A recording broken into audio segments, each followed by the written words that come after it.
Bonjour à tous, j'espère que vous allez bien. Bon, encore une fois, ici pour faire une petite analyse de marché, je suis désolé pour ne pas vous voir hier, c'est juste que j'ai un problème pour faire les vidéos parce qu'ils perdent la qualité, ça va, ça revient et moi je suis pas comme réglé, j'ai tout essayé. Mais bon, on va essayer encore une fois.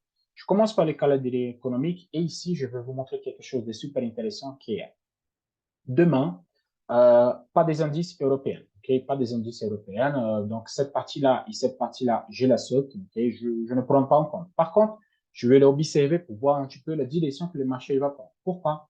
Pour moi, demain, ça m'intéresse ça, les créations d'emplois et les stocks de pétrole brut. Je vous explique. Si ici, j'ai deux niveaux négatifs qui ça me fait pousser le marché vers là haut, quand c'est 18h58, j'essaierai devant les graphiques à prendre de l'attente, la conférence de presse et bien évidemment la décision de la Fed. Pourquoi ça? Parce qu'en fait, là, je regarde tout en relation à la Fed. Si la Fed, elle va vraiment peser la main très lourde, les marchés ne vont pas aimer, et là, on peut avoir une correction. Donc, pour avoir un piège, qu'on appelle ça un piège de marché, c'est quoi? Ici, ça me vient deux annonces négatives, ça veut dire que ça fait remonter le marché. Et ici, la Fed, elle vient et ça me fout la merde. Donc, ça veut dire que le marché, il corrige tout. Je vais vous montrer sur les graphiques qu'est-ce qui peut arriver. Comme ça, vous avez l'idée où il faut acheter ou où il faut les vendre. OK? Donc, une fois que vous avez vu ça, nous allons passer sur TradingView. Comme ça, je peux vous expliquer ma réflexion. Nous sommes sur TradingView maintenant, sur le Nasdaq en daily.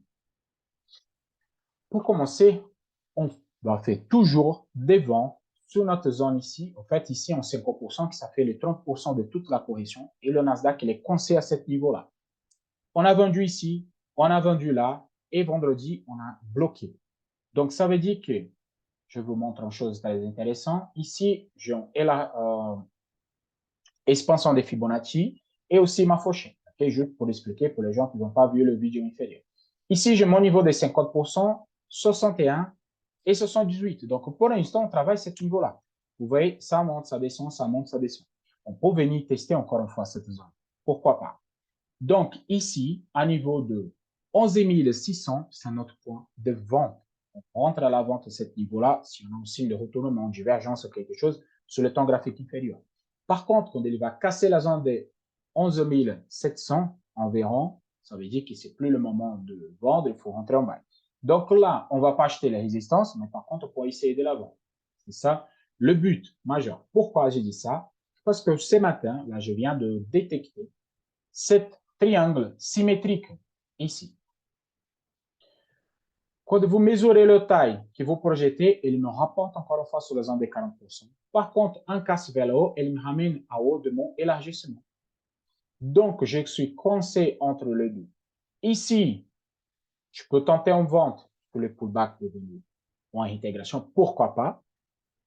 Et je peux en même temps attendre en casse pour rentrer à la vente. Donc, j'ai les deux options. OK, j'ai les deux options. Mais si demain, on a un résultat des stocks bruts, des stocks de pétrole brut, c'est ça que je dis. Si on arrive à tester ici et on ne casse pas, on revient vers le bas, on rentre à l'avant. Par contre, si le moment de la Fed, nous sommes exactement ici sur le 61, vous pouvez être sûr que moi, je vais rentrer en bas pour prendre le plus haut. Donc ça, c'est observé demain. Ça va être super important. Je vais passer sur le Dow Jones. Parce que le Dow Jones, pendant 3 jours, je m'y positionnais.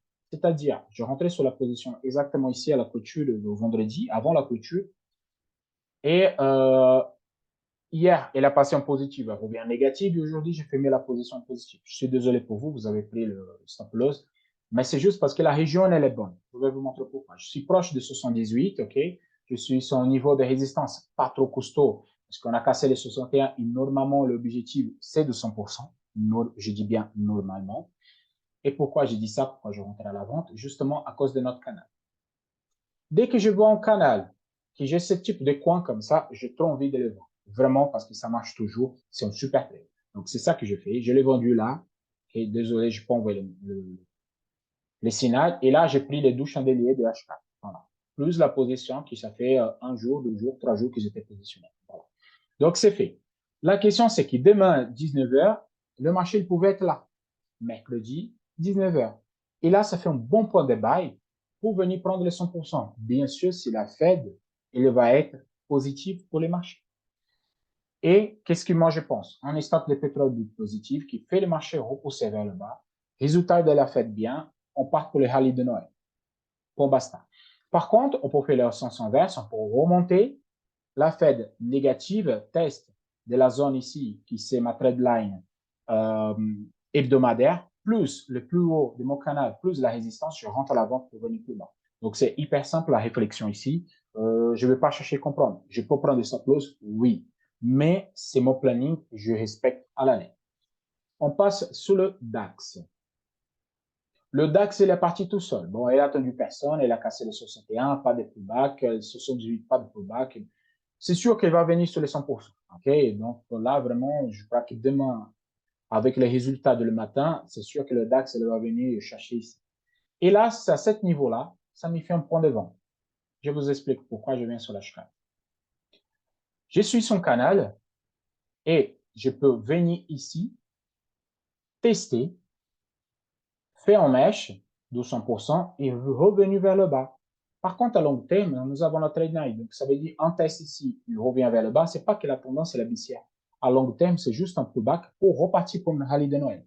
Donc, pour moi, demain, première zone de vente, 13 600. Au pire des cas, à 13 560. OK? Et c'est tout. Par contre, le signal de buy, ça va être ici, à niveau de 13 160. S'il vient à ce niveau-là, c'est un bon signal de buy. Aujourd'hui, sur H1, pour celui-là qui connaissent, ils ont été attentifs. Cette signal de buy, vous avez pris. Voilà, la touche, c'est une touche nickel, avec un bel chandelier qui revient, qui c'est un petit marteau, confirmation et c'est parti. C'est au trade de jour sur le DAX pour celui-là qu'ils en profitent. Je voulais vous montrer une chose. Je viens ici. OK. C'est le bot, c'est le robot. OK. Il va bien, le robot. Je suis content avec les résultats. Je ne sais pas si les gens. OK. À l'ouverture des marchés, on a eu un signal. Déjà, ça fait 100 points. Hier, ici, pour ceux-là qui ont pris, encore 110. Et le 28, bon, je ne veux pas prendre toute la totalité, je prends juste un morceau, 230. Donc, ça veut dire que le signal, ils sont plutôt pas mal, si vous voyez ici. Donc là, on a un signal de vente là. Pour pas être 350, on ne prend pas tout, on n'a pas gourmand, 150. OK. Donc là, tous les jours, il y a un signal. C'est pas tous les jours qu'il y a des signaux, OK? Mais il y a des jours qui ont de belles signaux. Par contre, il y a des gens qui ont mis sur le Dow Jones. Je vous explique. Les indices qui sont supérieurs à 10 000 points, pour ceux-là qui ne connaissent pas 10 000 points, c'est ça. On est à 32 000, 29, 27, 26, ainsi de suite, ainsi de suite. Là, attends, je vais vous montrer. Tac, tac, tac, tac. Voilà, 10 000 points. Il est ici, 10 000. Ceux-là qui sont supérieurs à 10 000, il va marcher. C'est ceux-là qui sont inférieurs à 10 000, il ne marche pas. Pourquoi? À cause des calculs mathématiques de box et Henko, c'est des 10 pips. Pas de détails là-dessus. Pour ceux qui connaissent Henko, vous allez voir. Donc, pour le Dow Jones, pour ceux-là qui ont acheté le robot, ils ont mis sur le Dow Jones, ça va marcher, oui, évidemment. Mais moi, je recommande toujours le Nasdaq. Un seul indice, c'est largement suffisant. Donc ici, vous avez 160 d'aujourd'hui, hier, 56 plus 147. Je reviens un petit peu en arrière.